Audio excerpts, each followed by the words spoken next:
అందరికీ నమస్కారం. గీతా పఠనానికి స్వాగతం. నా పేరు రాజేశ్వరి. ఇవాళ మనం భగవద్గీత మొదటి అధ్యాయం అర్జున విషాద యోగంలో 36వ శ్లోకం చదువుకుంటున్నాం. ఒకసారి దీని సందర్భం గుర్తు చేసుకుందాం.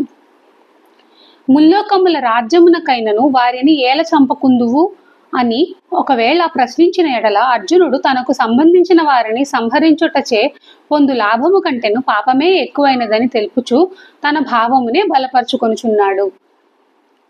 శ్లోకం చదువుకుందాం.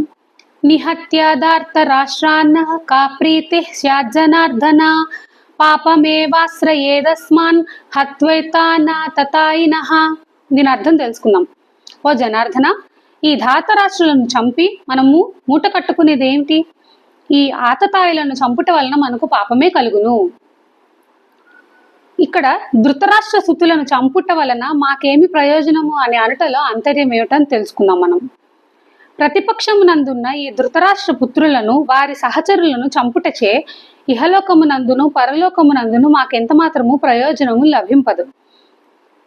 ఈప్సితమగు వస్తువు లభింపనప్పుడు, అంటే ఇష్టమైన వస్తువు లభించనప్పుడు సంతోషము ఎలా కలుగుతుంది? కావున ఏ దృష్టితో చూసినను వీరిని నేను సంహరింపగోరను. ఇంకొక ప్రశ్న చూద్దాం. స్మృతికారులు స్పష్టమైన మాటల్లో ఇట్లు వక్కాణించిరి.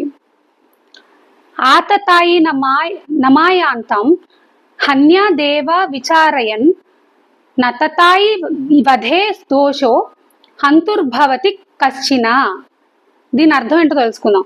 తమకు కీడు కలిగించుటకు ప్రయత్నించుచున్న ఆతతాయులను ఆలోచింపకే సంహరింపవలెను. ఆలోచించకుండా సంహరించాలి అలాంటి వాళ్ళని. ఆతతాయిలను చంపు వారికి ఎలాంటి దోషము కలగదు. వశిష్ఠ స్మృతి అందు ఆతతాయిల లక్షణములు ఈ విధముగా పేర్కొనబడినవి.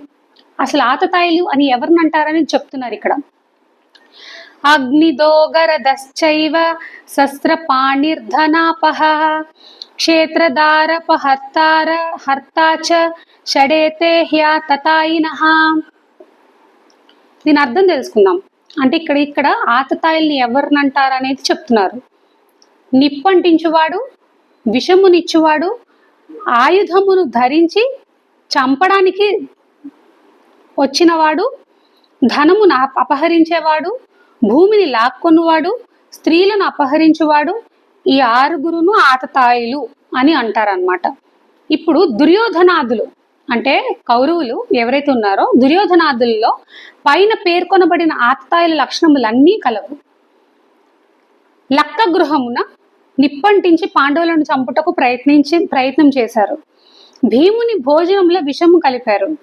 శస్త్రమును చేత ధరించి చంపుటకు సిద్ధంగా ఉన్నారు. ఇప్పుడు జూదమున మోసగించి పాండవుల సమస్త ధనమును రాజ్యలక్ష్మిని అపహరించిరి.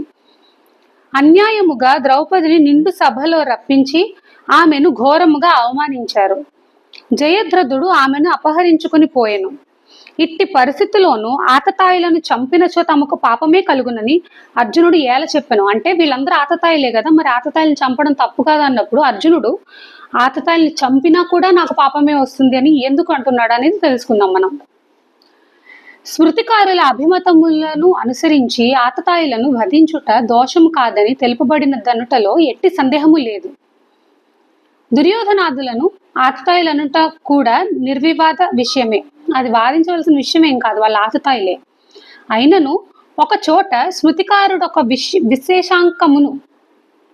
విశేషాంశమును ఇట్లా వచించెను. స ఏవ పాపిష్ట తమోయః కుర్యాత్ కులనాశనం. అంటే తన కులమును నశింపజేయవాడు అందరికంటేనూ గొప్ప పాపి అని చెప్పారు. ఈ వాక్యము సాధారణమైన ఆజ్ఞ కన్నా ఎక్కువ బలమైనదని భావించి అర్జునుడు ఇచ్చట ధృతరాష్ట్రుని పుత్రులు ఆతతాయిలైనను తన వంశజులగుట వలన వారిని వధించనచో పాపమే కలుగును, లాభము ఏ విధముగాను లేదు, కావున నేను వీరిని దలంపను అని వచించుచున్నాడు. ఈ అధ్యాయము ముగియునంత వరకు అర్జునుడు ఇదే మాటను స్పష్టం చేసెను. నమస్కారం.